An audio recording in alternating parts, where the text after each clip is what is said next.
रोक कर रखा, लेकिन आज वो उनकी कोई मदद नहीं कर सकते, कोई मदद नहीं कर सकते। लेकिन आज जो मेरे बेटे का हशर हो रहा है ना, वो सिर्फ तुम्हारे पिताजी के चलते हो रहा है। आज मेरा बेटा तुम्हारे पिताजी के चलते हंसना मुस्कुराना सब भूल गया है। दादाजी आप मुझे माफ कर दीजिए, मैंने आपको बहुत दिल दुखाया है। मैं इस घर में नहीं रह सकता दादाजी, मैं चाह रहा हूँ।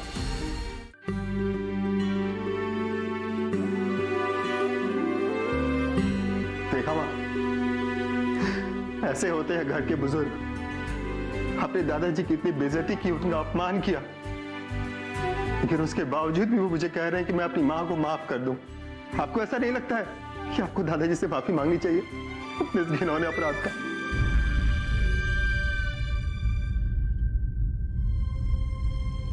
पिताजी, मैं आपके सामने हाथ जोड़ के माफी मांगती हूँ, मुझे माफ कर दीजिए। मुझसे बहुत बड़ी गलती हो गई, मुझसे भूल हो गई। कोई बात नहीं बहू। अरे सुबह का भूला अगर शाम को घर वापस आ जाए तो उसे भूला थोड़ी बोलते हैं। ये घर तो सबका है और इस घर को संभाल के रखने की जिम्मेदारी हम सबकी है।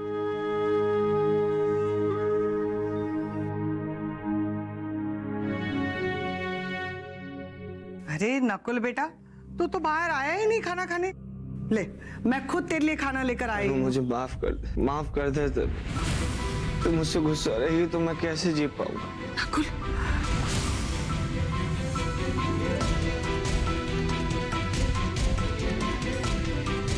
नकुल बेटा, उठ बेटा। वाह, तुम मेरी माँ हो ना, तो मुझे धुंधली धुंधली क्यों दिखाई दे रही हो? हाँ बेटा, मैं तेरी माँ ही हूँ। तूने हद से ज्यादा पी रखी है, इसलिए उस लड़की के पीछे अपनी जिंदगी क्यों बर्बाद करना? मैं क्या करूँगा? मैं तनु से बहुत प्यार करता हूँ, बहुत प्यार। माँ, तुझे याद है ना, जब बचपन में मैं तनु के साथ स्कूल जाता था, किसी शैतानी के चलते वो मुझसे नाराज हो जाती थी तो मैं दिन भर उदास रहता था, उसके घर के चक्कर काटता था। फिर तू मुझे मारती थी ना माँ, तनु मुझसे नाराज है और मैं जब तक ठीक नहीं होता था, जब तक वो मुझे माफ नहीं करती, तू जानती है ना माँ। मुझे सब कुछ याद है। तनु मुझसे फिर से नाराज हो गई, वो मुझसे गुस्सा है, मुझसे बात नहीं कर।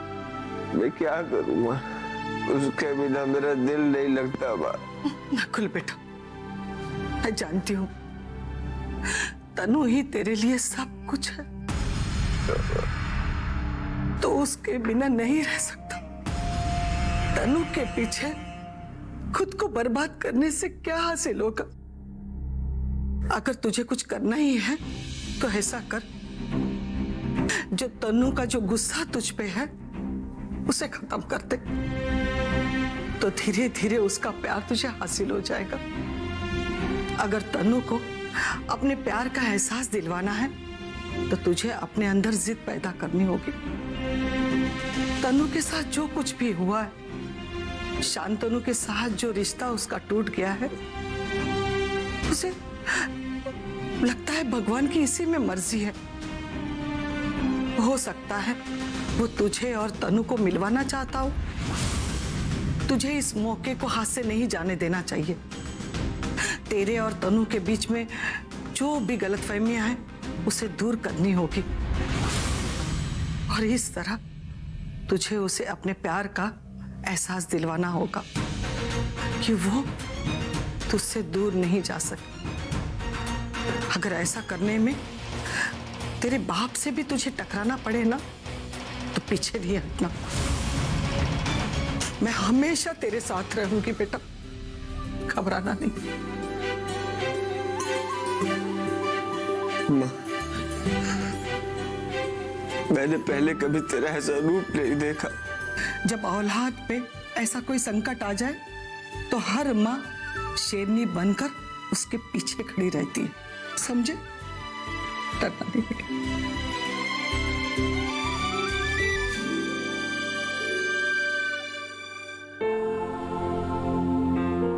अरे कमला, ओ कमला। ये फोन मुझे दे दे। मैं ना आज मौका मिलते ही इन्हें सब बता दूंगी तेरे सपने के बारे में। डॉक्टर बनना चाहती है और लगे हाथों ना साइन भी कर। माँ मुझे बहुत डर लग रहा है, उन्होंने मना कर दिया तो। तू चिंता मत कर, मुझ पे छोड़ दे। जा तू अंदर जाके आराम कर, ठीक है?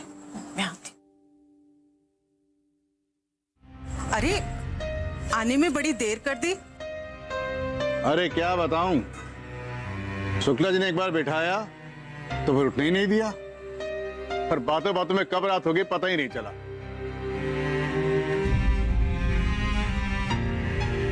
ऐसा ना हो, ये शुक्ला जी के यहाँ तनु की शादी की बात पक्की करके आई हैं, फिर तो इन्हें समझाना बहुत मुश्किल हो जाएगा। ये जो शुक्ला जी है ना, बहुत ही बेहतरीन इंसान, इतनी धन दौलत है, समाज में इतना रुतबा है, और घमंड बिल्कुल भी नहीं है। तुम देख लेना, हमारी तन्नू वहां राज करेगी, राज। अरे आप तो ऐसे कह रहे हैं जैसे रिश्ता तय करके आ गए। तो और क्या, रिश्ते की बात करने गया था, रिश्ता तय करके आ गया। अरे ऐसे कैसे रिश्ता तय करके आ गए? कमला, ये कैसी बात कर रही है तुम? मेरा मतलब है कि घर बार को जाने बिना लड़का क्या करता है, कैसे लोग हैं, कुछ तो देखना चाहिए ना, तब रिश्ता पक्का करते हैं ना। कमला, मुझे शुक्ला जी और उनके बेटे के बारे में पूरी जानकारी है, तो फिर खोजबीन क्या करनी? लेकिन हमें तनु की भी तो मर्जी जाननी चाहिए ना। अब आज ही मैं उससे बात कर रही थी कि बेटा तुमने शादी के बारे में क्या सोचा है, तो कहने लगी कि उसे शादी नहीं करनी है, आगे पढ़ाई करनी है। आगे पढ़ाई करनी है? हाँ। अरे भला उसे पढ़ाई करके करना क्या है? कौन सा उसे डॉक्टर इंजीनियर बनना है? हाँ, उसे डॉक्टर ही तो बनना है। उसे अपने बाबूजी का सपना पूरा करना है, इस गांव में अस्पताल खोलना है। देखिए फॉर्म भी लेकर आई है, ये लीजिए, फॉर्म पर साइन कर दीजिए।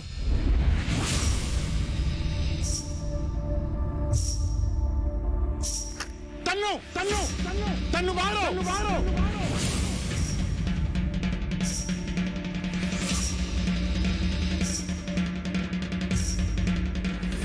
ये क्या है? क्या है ये? पापा वो डॉक्टर। तुम डॉक्टर बनोगी और डॉक्टर बनकर बाबूजी का सपना पूरा करोगी? क्यों? जिस सपने के पीछे भागते भागते बाबूजी ने अपनी पूरी जिंदगी लगा दी, जिस सपने के चक्कर में उन्होंने अपना घर बार भुला दिया, जिस सपने के चक्कर में भरे मंडप में तुम्हारा रिश्ता टूट गया, जिस सपने के चक्कर में हमारी इतनी बेइज्जती हुई कि हम कहीं मुंह दिखाने के लायक नहीं रहे, और जिस सपने के चक्कर में आज बाबूजी ऐसे बीमार पड़े, उन्होंने खटिया पकड़ लिया है, तुम उस सपने के लिए, उस अंधे सपने के लिए उसके पीछे भागना चाहती हो? अरे आप ऐसी कैसे बातें कर रहे हैं? अब इसका सपने से इन सब बातों से क्या लेना देना है? ये अपने दम पर कुछ भी करना चाहती है, इस गांव में अस्पताल खोलेगी, डॉक्टर बनेगी। तन्नू ऐसा कुछ भी नहीं करेगी, सुना तुमने?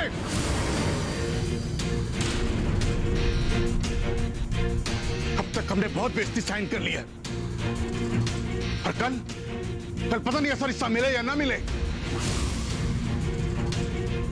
मैं तन्नू की शादी करूंगा जल्द से जल्द। और हाँ, इस घर में अगर किसी ने भी डॉक्टरी या हॉस्पिटल की बात करी तो मुझसे बुरा कोई नहीं होगा, समझे तुम लोग?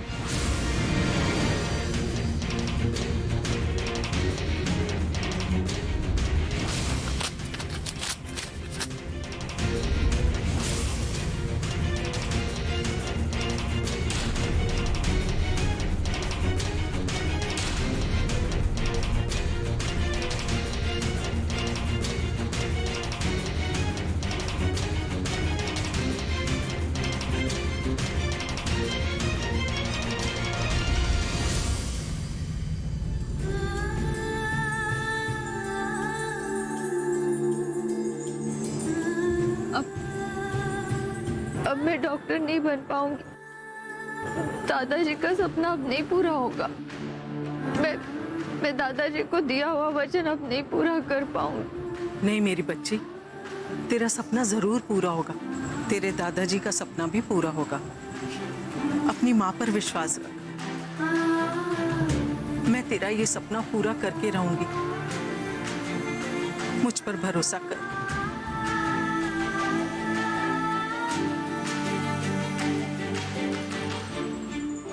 हुआ तो हम कह रहे थे सर, आप ठहरे इतने बड़े अफसर, हमको फोन कर देते। आपके पहले वाले जो अफसर थे ना, तो हमको तो फोन करके उन्हें बुला लेते थे, हम पहुंच जाते थे जिला मुख्यालय उनकी सेवा में।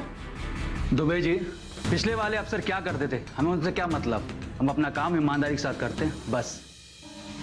नया मेडिकल अफसर तो टेढ़ा लग रहा है, इससे थोड़ा बच के रहना पड़ेगा। ऐसा ना हो कि हमारा अस्पताल सील कर दे। वैसे एक बात बोले सर, अरे आप जैसा ईमानदार अफसर ही जिला में आएगा, तब जाके सब अस्पतालों का उद्धार होएगा। कोशिश तो हम भी करते दुबे जी, इसलिए हर एक अस्पताल में जाकर खुद ही जांच करते हैं कि सब कुछ वहां सरकारी नियमों के अनुसार हो रहा है कि नहीं, या फिर वहां कोई धांधली चल रही है। बहुत सही बात बोले सर। वैसे एक चीज बता सकते हैं आपको कि हमारे अस्पताल में ऐसा कुछ नहीं होता, सब एकदम ठीक ठाक है। दुबे जी, हर एक अस्पताल का मालिक यही कहता है, फिर जब हम वहां चेकिंग करते हैं तो पता चलता है कि वहां कितनी गड़बड़ियां चल रही, किस तरह से वो लोग अस्पताल की आड़ में गोरख धंधा कर रहे हैं, और किस तरीके से लोग मरीजों को लाखों हजारों का बिल लगाकर उन्हें ठगते हैं, और किस तरह असली दवाइयां उन्हें नकली बनाकर बेचते हैं। अरे राम राम राम सर, हमारे अस्पताल में तो ऐसा कुछ नहीं होता। हमारे जो अस्पताल है ना सर, हम तो गरीबों की सेवा के लिए खोल के रखे हैं बस। दुबे जी, गरीबों की सेवा ही आपका एकमात्र लक्ष्य होना चाहिए, इसलिए सरकार आपको लाखों का अनुदान देती है। अरे सर, ये सब बातें तो होती रहेंगी। आप लोग इतना दूर से यात्रा करके आए, थक गए होंगे, का लेंगे बताइए, ठंडा की गरम। ए बिंद्रा, यहाँ पे देखो, सर के लिए ठंडा गरम और नाश्ता का इंतजाम करो। हमारे चैम्बर का जो एसी है ना, उसको फुल ठंडा करके रखो। जाओ। रुको दुबे जी, आप कष्ट मत कीजिए, हमें कुछ नहीं चाहिए। हम ड्यूटी पर ना ही कुछ खाते हैं और ना ही कुछ पीते हैं। आप बस चलकर अपनी फाइलें दिखाइए, मालूम तो पड़ेगा आपका हिसाब किताब कितना क्लियर है। हाँ, दिखा देते हैं, फाइल दिखा देते हैं। आइए यहाँ आइए सर।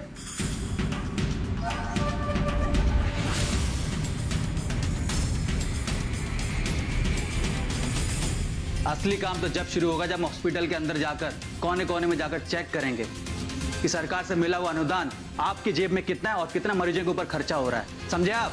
अच्छे से देख लीजिए।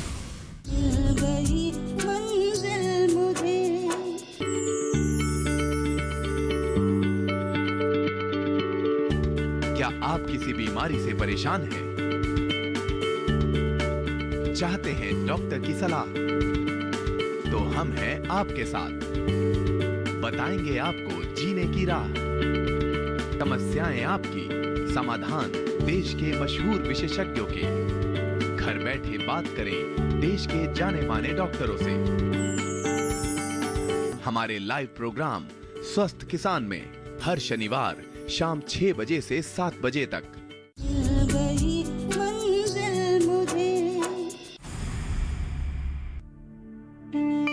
काका, मैंने पट्टी कर दी है। चोट बहुत गहरी है। आप आजू बाजू के किसी भी डॉक्टर को दिखाकर दवा ले लीजिएगा, इसका सूखना बहुत जरूरी है। इस हालत में तनु बेटा, मैं कहाँ इधर उधर डॉक्टर की तलाश में भटकूंगा। तुम ही कोई दवाई बता दो ना। नहीं काका, मैं अभी आपको दवाई नहीं दे सकती। पहले दादाजी से पूछकर मैं आपको दवाइयाँ दिया करती थी, लेकिन अब नहीं। आप किसी दूसरे डॉक्टर को दिखा लीजिएगा। हम गांव वाले सब असहाय महसूस कर रहे हैं। लगता है जैसे भगवान ने हम गांव वालों का इकलौता सहारा भी छीन लिया। तनु, हमें तुमसे जरूरी बात करनी है।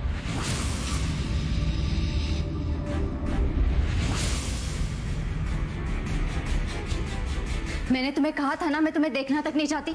जाओ यहाँ से। तनु, हमें हमारी बात कहने का एक मौका तो दो, हमारी बात तो सुनो। तुम्हारी बात कितनी भी जरूरी क्यों ना, मैं तुम्हारी कोई बात नहीं सुनना चाहती, जाओ तुम यहाँ से। तनु, हमारी बात तो सुनो। हमारे पास एक मौका है। हमारे बाबूजी ने जो तुम्हारे दादाजी के साथ किया था, उन्हें उनको जवाब देने का यही सही मौका है। अस्पताल में एक मेडिकल अफसर निरीक्षण के लिए आए हुए हैं और उन्हें यह ड्यूटी दी गई है कि अस्पताल में कुछ गलत तो नहीं हो रहा, या फिर अस्पताल का मालिक मरीजों को ठग तो नहीं रहा। तुम्हारे दादाजी के साथ उन्होंने जो कुछ भी किया था, हम इसकी शिकायत उनसे करेंगे और वो अस्पताल के खिलाफ कोई ना कोई कार्रवाई जरूर करेंगे। लेकिन तुम अपने पापा के खिलाफ ये सब क्यों करोगे? गलत आदमी किसी का सगा नहीं होता, ना ही वो किसी का बाप होता है, ना ही किसी का भाई। हमारे बाबूजी ने तुम्हारे दादाजी के साथ जो कुछ भी किया, हम उन्हें उनकी सजा दिलवाना चाहते हैं।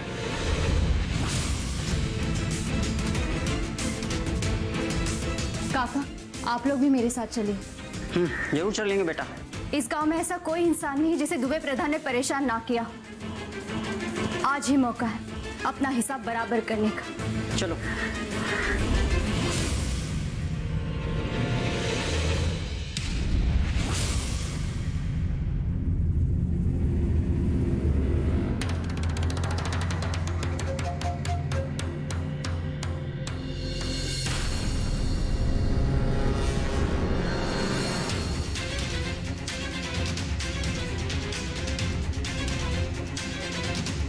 ये सब क्या है दुबे जी? अरे सर, कहाँ वो फाइल वाइल के चक्कर में फंसे हैं सर। हम आपको बता रहे हैं ना, हमारी फाइल में सब दुरुस्त है सर, कोई झोल झाल नहीं है उसमें। दुबे जी, फाइल तो बस शुरुआत है। असली काम तो जब शुरू होगा जब हॉस्पिटल के अंदर जाकर कोने कोने में जाकर चेक करेंगे कि सरकार से मिला हुआ अनुदान आपकी जेब में कितना है और कितना मरीजों के ऊपर खर्चा हो रहा है। समझे आप? हाँ डॉक्टर साहब, अच्छे से देख लीजिए।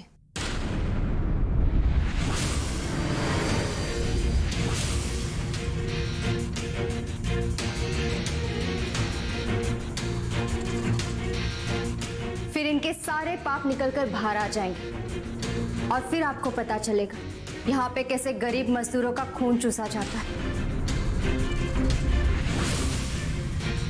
इलाज के नाम पर इन्हें घंटों तक कमरे में बंद रखते हैं,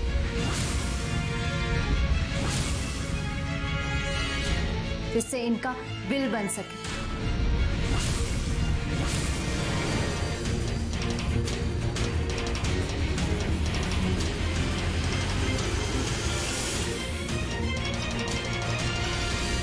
अरे सारी लड़की एकदम पागल है, हमारे खिलाफ कुछ भी बोलती रहती। रुके, अभी अभी इसको धक्का मरवा के बाहर निकालते हम।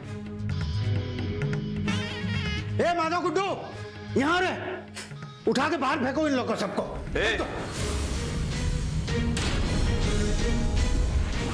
डॉक्टर साहब, तनु बिल्कुल सही कह रही है और इस बात के गवाह हम खुद हैं।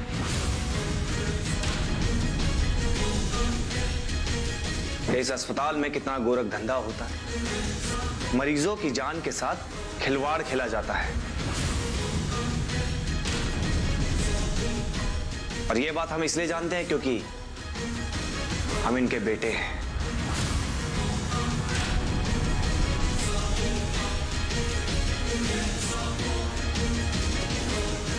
लेकिन हमें इन्हें बाप कहने में शर्म आती है।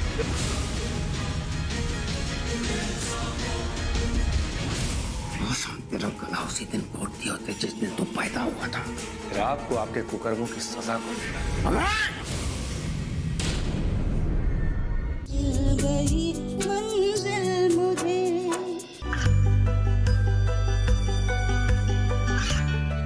गांवों और पिछड़े क्षेत्रों में सरकारी योजनाओं की जानकारी पहुंचा। देश में कौशल और क्षमता विकास कर ग्रामीणों को सामाजिक बदलाव और विकास से जोड़ने की दूरदर्शन किसान की पहल चौपाल चर्चा देखें सोमवार से शुक्रवार सुबह 9 बजे।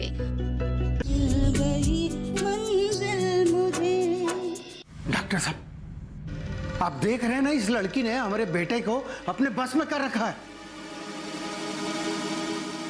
वरना कौन लड़का है सर जो अपने बाप के खिलाफ ऐसी बात करता है? आप ही बताइए हमको। डॉक्टर साहब, ये अपना वही पुराना नापातुला हथकंडा अपनाने की कोशिश कर रहे हैं। क्या है ना, इनके लिए पूरी दुनिया झूठी है और ये अकेले ही सही। ये अपने फायदे के लिए किसी भी हद तक गिर सकते हैं। ये यहाँ पे लोगों का खून चूसते हैं। अगर आपको मेरी बातों पे यकीन नहीं है तो आप इनसे पूछ लीजिए। ये आपको बताएंगे कि इस हॉस्पिटल में इलाज के नाम पर क्या क्या चलता है। सर, आप हमारे सीनियर हैं। आपके ऊपर पूरे जिले के अस्पतालों की जांच परख की जिम्मेदारी है। ये तो आप जानते ही होंगे, दुबे जी जैसे बड़े लोगों के खिलाफ ऐसे फर्जी आरोप लगते रहते हैं। इन पे आप ध्यान ना दें। हाँ सर, सही बोल रहा है। डॉक्टर साहब, हमारा काम यही है कि अस्पतालों के खिलाफ लगने वाले किसी भी आरोप की हम जांच करें, समझे आप?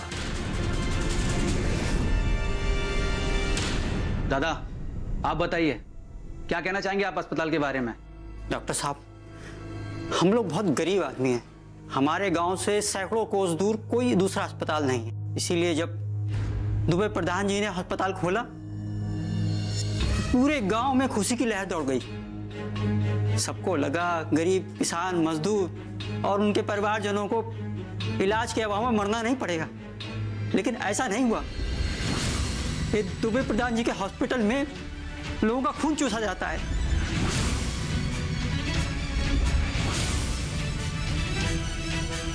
हम गरीबों को खून चूसने का अड्डा बना रखा है इन्होंने। डॉक्टर साहब, कुछ कीजिए।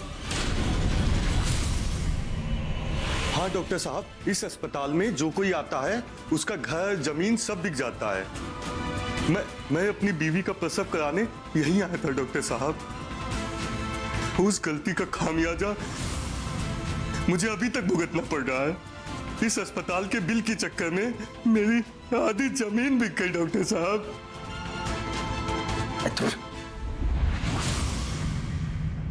अरे सर, ये सब लोग झूठ बोल रहा है।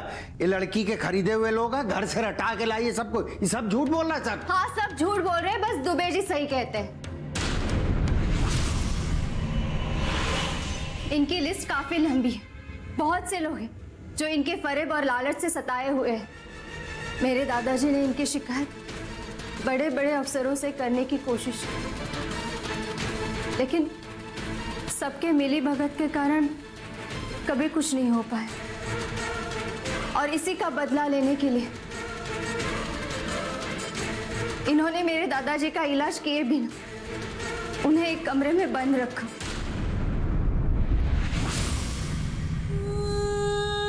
और जिसकी वजह से वो कोमा में चले गए।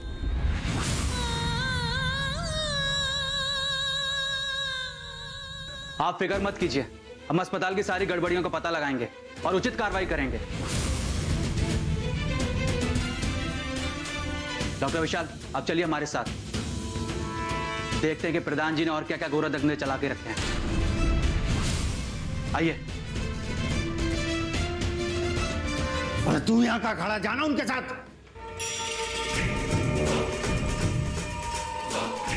तेरा गला उसी दिन घोट दिया होते जिस दिन तू पैदा हुआ था। फिर आपको आपके कुकर्मों की सजा को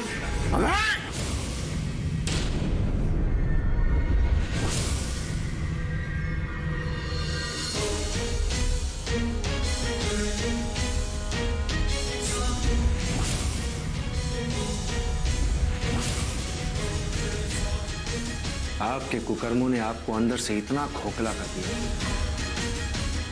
कि सच्चाई से लड़ने की हिम्मत नहीं बची है। तुझे क्या लगा हमारे लौंडे को अपने बस में करके हमको हरा देगी तू? तुझे पता नहीं है दुबे प्रधान का चीज है। तेरा वो हाल करेंगे ना कि तेरी आत्मा भी कांप जाएगी हमारा नाम सुन के।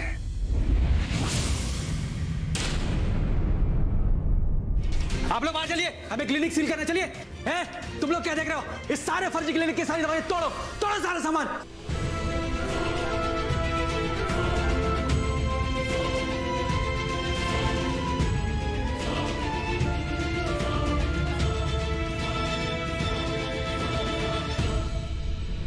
रुक जाइए।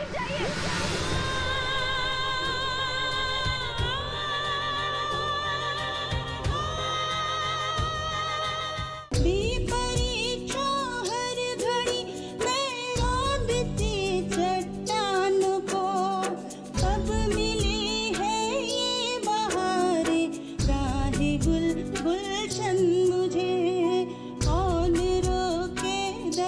को